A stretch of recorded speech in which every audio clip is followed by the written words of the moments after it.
Welcome back to the Deep Dive, a low effort podcast. Today we're going to be reviewing Christopher Nolan's Memento, starring Guy Pearce, Carrie-Anne Moss, and Joe Pantoliano. Okay, get ready, because today we're tackling Christopher Nolan's Memento. This one really messes with your mind, you know? This film will twist your brain into knots and leave you wondering what you just saw. It's a masterpiece, and we're going to break down exactly how Nolan pulls it off. You know what's amazing about Memento is how well it makes us actually experience what Leonard is going through. This anterograde amnesia, it's not just some plot device. It's like the whole point of the film. Yeah. Nolan makes us feel that fragmented reality. Yeah, it's like you're putting together this puzzle, but the pieces, they just disappear as soon as you think you've got them, right? Like, how do you even start to make sense of anything when every single interaction, every little thing just vanishes? And that's Leonard's life every single day. But the most incredible part is how Nolan uses those two timelines. You've got those color sequences going backwards, showing us what Leonard is doing, and then, bam, those black and white scenes moving forward like normal, you know, and those give us the backstory. It's like we're getting a sneak peek behind the scenes. We're seeing things about Leonard's past that he can't even remember. It makes us detectives in this crazy, messed up mystery. Speaking of which, we got to talk about the actors. Guy Pearce as Leonard, man, intense. I heard he used some pretty out-there methods to get ready for the role. Oh, for sure. Pierce was all about really understanding Leonard's confusion. He would actually, try to make himself feel disoriented before filming, to recreate that feeling of not knowing what's going on. Yeah. And it worked. His performance, it's both heartbreaking and so real. Right, and then you've got Carrie-Anne Moss as Natalie, the mysterious bartender, and Joe Pantoliano as Teddy, always lurking around. Fun fact, they were both in The Matrix. Talk about range. Oh. That's pretty cool. But you're so right. Their roles in Memento are totally different from those sci-fi characters. They bring this depth to these people who, just like everything else in the film, aren't exactly what they seem. And talk about not what they seem, the movie starts with a bang, right? Teddy's dead right off the bat. And we're like, whoa, what just happened? Who is this guy? And why did Leonard kill him? Like, what is really happening? Such a great way to grab your attention, right? Nolan yanks us right into Leonard's world, and we're left scrambling for answers. Just like he is, trying to piece together these broken memories. And that's where Leonard's system comes in. Those Polaroids, all those tattoos, they aren't just there for show, they're his lifeline. Without him, he's totally lost. Exactly. They become like his memory outside his head, you know? Yeah. And Nolan is so smart, he makes us pay attention to those things, too. We're looking at those Polaroids with Leonard, trying to figure everything out. We're in this together. But then Nolan throws a curveball at Natalie. She sees how vulnerable Leonard is, how easily his memory can be messed with, and she takes advantage of him. Oh, Natalie, she's a pro at manipulation. Mm. She gets how powerful suggestions can be, how easy it is to change Leonard's version of reality. Think about that part where she gets him to take revenge on Dodd. It makes you think, hold on, who's telling the truth here? Who's using who? Can we even trust what we're seeing anymore? It's like the ground is never steady under your feet. You never really know who to believe, which I guess is what it's like for Leonard all the time. And then Nolan adds another layer with that whole Jimmy Grant's thing. Did Leonard get the wrong guy? It makes you doubt everything. And that's the genius of this film. Every time you watch it, you see something new. We see Leonard being violent, but Nolan doesn't make it easy. He keeps the reasons for it hidden. It's like he's forcing us to deal with memory, what's right and wrong, and the danger of needing a solid answer when there might not be one. You think you're figuring it out, and then bam, that emotional gut punch. Teddy drops that truth bomb about Leonard's past, about his wife. Heartbreaking. You can't help but feel so bad for him at that moment. It is. We see how much pain he's in, how desperately he wants to find his wife's killer, even if it means making up a story in his head.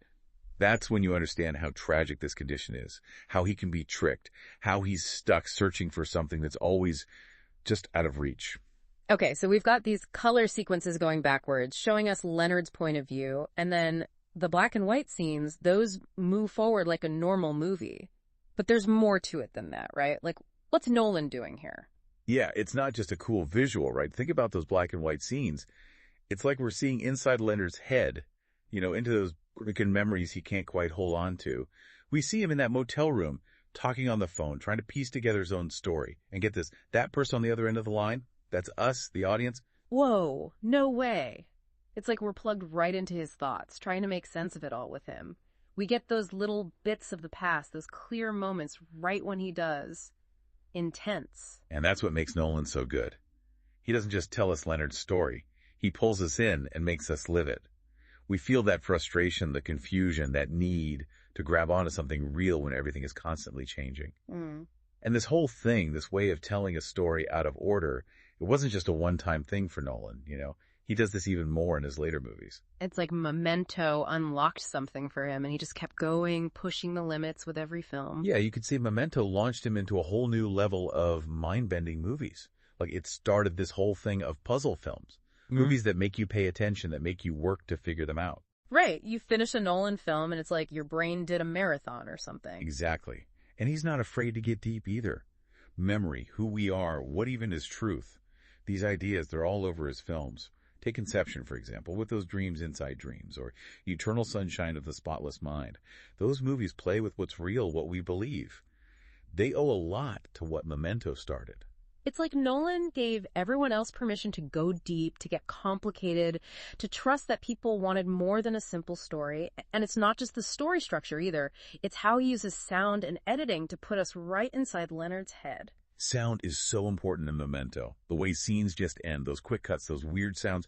It's like you're right there with Leonard, feeling just as lost and confused. It's wild, but that's what makes you want to watch it again and again. Every time, you pick up on something new. But no matter how many times you've seen it, that ending, it always leaves you with questions. Which brings us to that ending. All right, so we're at the climax of Memento, and Nolan hits us with another crazy twist. And this one's a doozy. Leonard, who we already know we can't always trust his version of things, he thinks he's finally found the guy who killed his wife, right? Teddy.